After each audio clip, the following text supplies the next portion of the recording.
All right, let's dive in.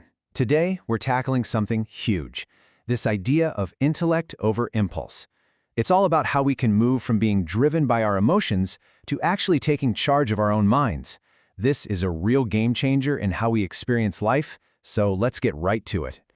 You know that feeling, right? That sudden jolt of anxiety, that flash of anger, or that heavy weight of stress that just kind of takes over. It feels like you're not even steering anymore, you're just along for the ride, and it is a wild ride. Well, there's actually a name for this. It's when the mind is handling you. And listen, this isn't some personal failure. It's a really fundamental human struggle that we all face. That tug of war between our gut reactions and our ability to make a conscious choice. So let's really unpack this internal battle. What does it actually look like? What does it mean when our mind takes the wheel?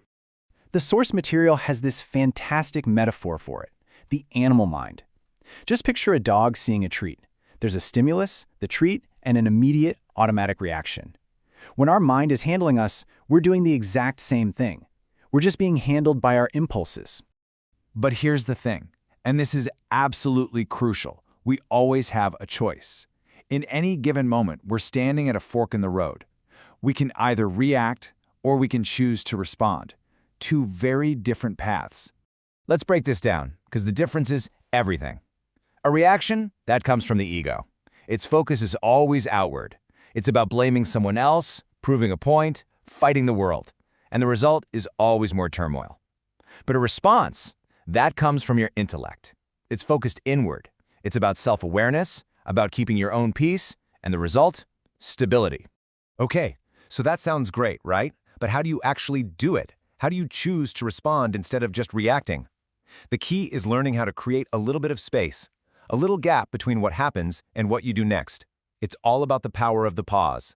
Here's how it works. Step 1. Something happens. A frustrating email lands in your inbox. Someone cuts you off in traffic. Step 2. Your mind immediately kicks into its old reactive pattern. But right there at step 3, that is your moment of power. You just pause. You consciously bring your intellect online. That pause creates the gap, and inside that gap, you finally have the freedom to choose a calm, deliberate response. But let's be real. How do you actually pause when your blood is boiling or your heart is pounding? Well, here's a super simple, really powerful tool, a mental mantra. Just silently repeating a phrase to yourself like Om Shanti, which basically means I am peace, can act like a circuit breaker. It interrupts that automatic reaction and gives your intellect a moment to catch up. And I absolutely love this next idea. Your mind isn't broken. You don't have some deep, permanent flaw that needs to be fixed.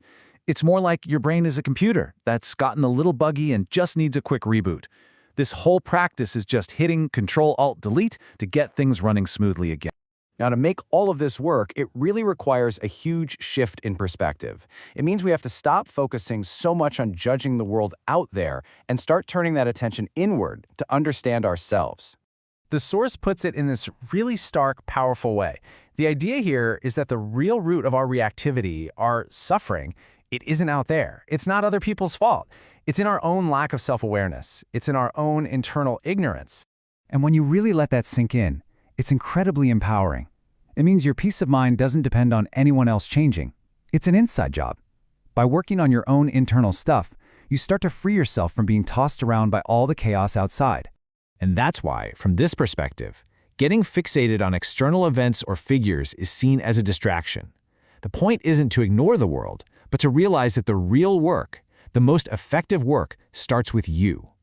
The goal is to get your own house in order first. And that leads to this beautiful final metaphor for the section. A good teacher, a good guide, they don't fix you. They can't. They just act like a mirror, reflecting things back to you so you can see for yourself where you need to adjust. They show you how to lift yourself up. Ultimately, the power is always yours. Okay, so it's really important to understand this isn't a one-and-done fix. Achieving this kind of mental mastery isn't a weekend workshop, it's a commitment. It's a lifelong practice. The source actually connects this to some really deep, ancient philosophy, citing a principle from Patanjali. The core idea is that it's the consistent practice, done without desperately needing a certain outcome, that leads to real understanding and control. It's about falling in love with the process itself. And that right there is really the heart of it all.